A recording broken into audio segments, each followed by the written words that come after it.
State of Texas, Colin Allred.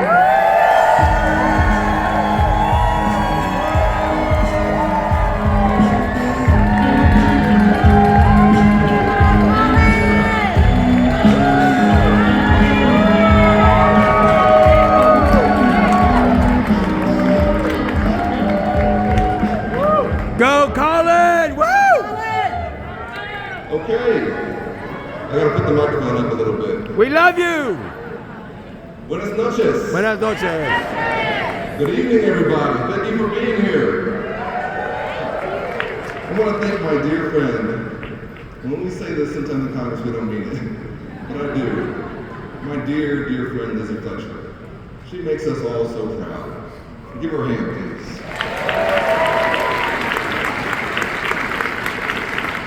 I want to thank Governor Gretchen Whitmer for joining us tonight. She knows how to win tough fights. And I really want to thank my colleague and friend, your Congresswoman, Veronica Escobar, your State Senator, Cesar Blanco, for hosting us in their beautiful city, and to Beto O'Rourke for his years of service.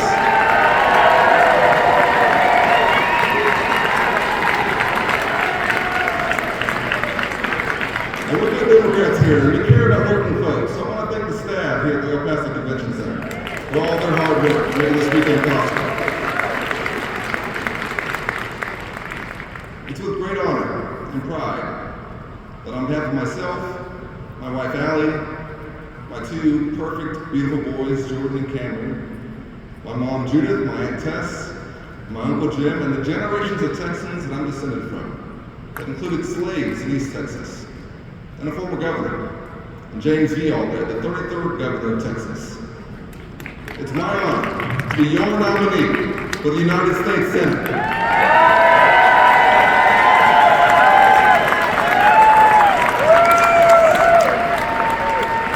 I know that a story like mine is only possible in Texas, a state that was once a country, a state that was once in the grips of Jim Crow and that produced the president who ended it.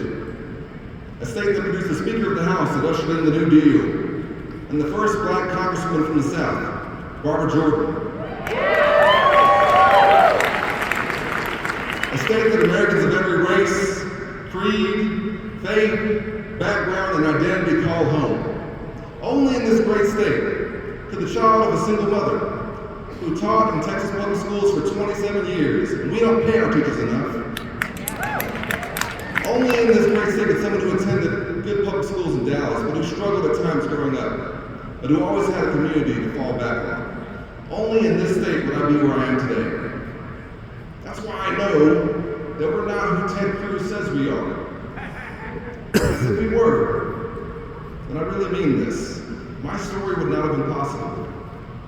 It's because of the people of this state, the teachers and coaches who went above and beyond for me in Dallas, the opportunity that I was given at Baylor and Waco. It's because of the community that my mom and my aunt grew up in Brownsville, and my grandfather was a customs officer after serving in the Navy in World War II. It's because of the folks who helped me make it in the NFL and go to law school and become a voting rights attorney. The folks, many of you in this room, who helped me beat a 22-year incumbent to get to Congress in 2018.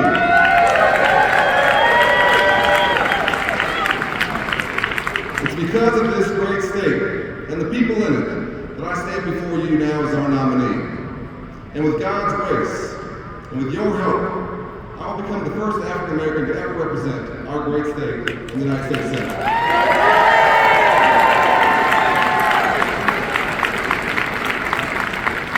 Now listen, we all know who Ted Cruz is.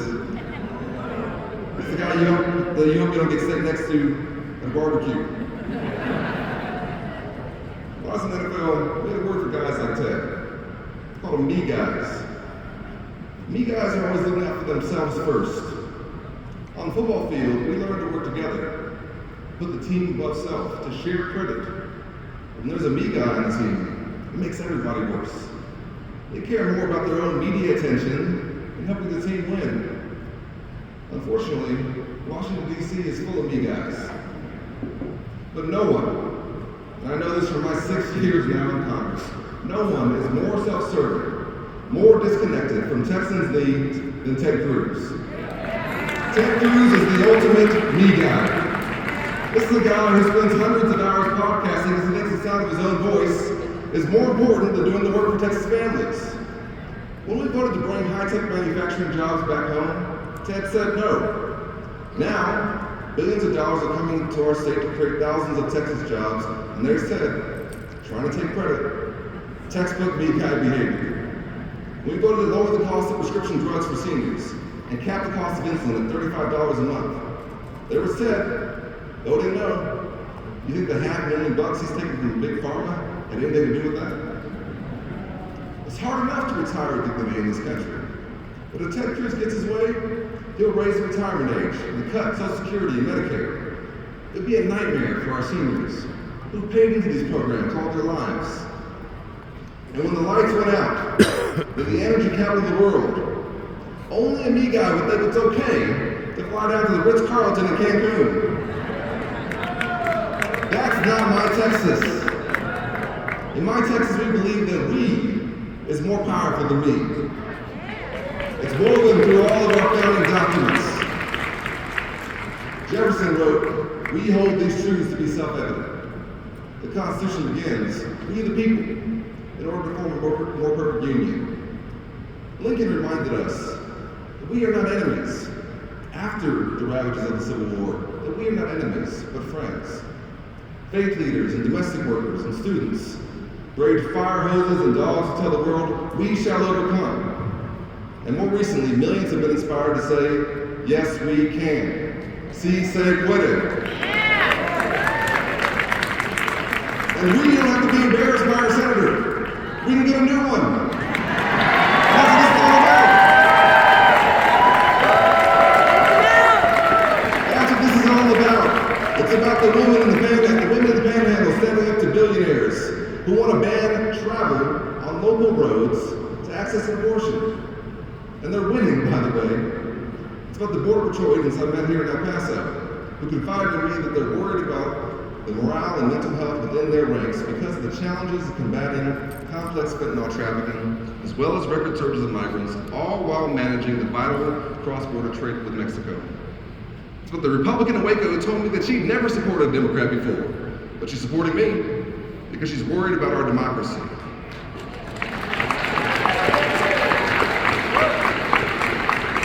It's about the mom in Dallas, who I think about every single day, who despite battling terminal cancer, became an advocate for protecting other Texans' health care, while Ted Cruz was trying to take it away. It's about the grandmas I meet at church in Houston, who come up to me and they grab me by the hand and tell me, "I'm praying for you. We need you." It's about the gun owners who I meet on the campaign trail who know about our proud heritage of gun ownership in this state, but also think that shouldn't prevent us from taking action to save lives and keep our kids safe.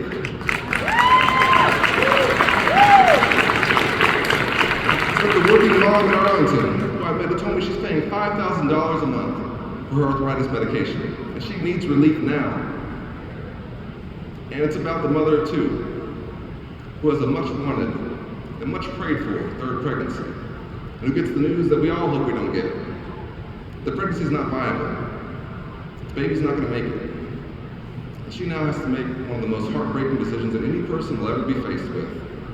And because of extremists like Ted Cruz, she can't get the care that she needs close to home.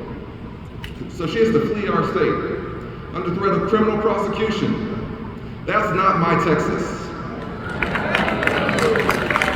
In my Texas, we believe in freedom. We believe in the freedom to make your own health care decisions, including access to an abortion. We believe in the fundamental promise that if you work hard and play by the rules, you should be able to take care of your family, buy a home, join a union, send your kids off to school, and retire with dignity. In my Texas, we don't run to Cancun when the lights go out. We run to help our neighbors. In my Texas, we know that we can secure the border without resorting to cruel and dangerous stunts. And in my Texas, we know that I am my brother's keeper. I am my sister's keeper. If there's a Texan who doesn't have health insurance because our leaders have refused to expand Medicaid, There's a child that's sitting in one of our public schools that's underfunded, who can't reach her potential. If someone's working full-time, but minimum wage isn't enough for them to take care of their family, that hurts all of us as Texans. I've got 2 boys, they're 3 and 5, they're 5th generation Texans, and I will never stop fighting for their future and the Texas that I know we can be.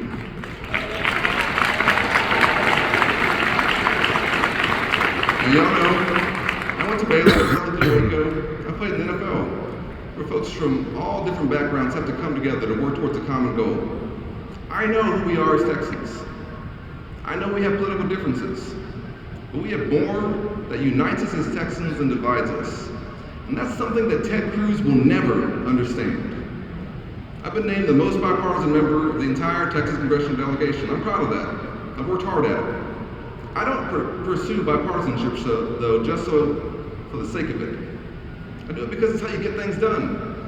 That's what Texans expect from their leaders, that you'll roll up your sleeves and get to work, just like they do every single day. But in this election, we have a choice between the ultimate big guy and somebody who will work for all 30 million of us. And together, we can restore freedom to Texas women and families. We can show the country and the world how to secure our border consistent with our values. We can show everyone that y'all really does mean all. And if they want to come for our freedoms, then they can come and take it. This November, we're going to shock the world. We're going to beat Ted Cruz. We're going to elect leaders like Michelle